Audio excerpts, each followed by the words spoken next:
Manisha, well, one of the metal stocks that's not reacting well today is Nalco. It's under some pressure.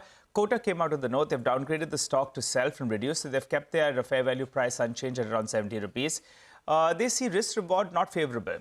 Why is that? Three big reasons. One is they're expecting earnings to be range-bound over the next few years, as they're not seeing big upside for aluminium prices and persistent cost pressures in the alumina division. Point number two is they're expecting negative free cash flow for the next few years because of the big investments they're likely to make in the alumina refinery, which will be ratios dilutive. And finally, they're seeing valuation-wise, the stock trades at around 6.5 to around 7 times EV per EBITDA, which is not cheap. So that's why, in fact, that one is down 2% odd. Okay, so that's on Nalco, but HCL Tech is the one that we look forward to later in the evening. Remember, HCL Tech mid-quarter scaled down their guidance, so perhaps we know what to expect. But Reema's here to tell us more about the expectations this time around. Reema. Thanks so much for that. So today, HCL Tech is higher in the morning, but remember, over the last 2 days, the stock was under pressure.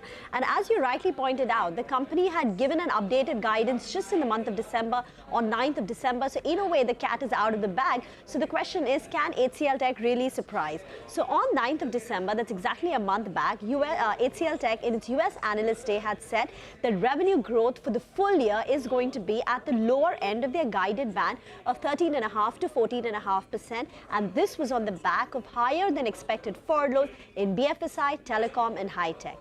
Last month in the Analyst Day, the company also reiterated its margin guidance of 18 to 19%. So the Q3 estimates have been set keeping this full year guidance in mind because the first half of the year is already done. In terms of the Q3 estimates that the street is working with, a dollar revenue growth at 3.5%, which will be higher than what peers are likely to report. EBIT margin expansion is going to continue like we've seen with the rest, aided by the rupee depreciation. So EBIT margins of 18.7% within the company's guided band, and profits will be up close to about 10%. If you look at the performance of the stock over the last 1 year, HCL Tech is down about 21%.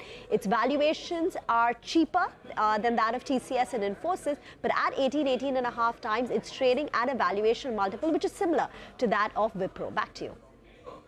Right, thanks a lot for that. Well, the management of HCL Tech will brief the media in a post-earnings press conference at 6 p.m. later today, so do stay tuned in for that. We'll slip into a quick break. On the other side, Lata will get chatting with Anup Maheshwari of IIFL Asset Management to talk about what to expect from the market.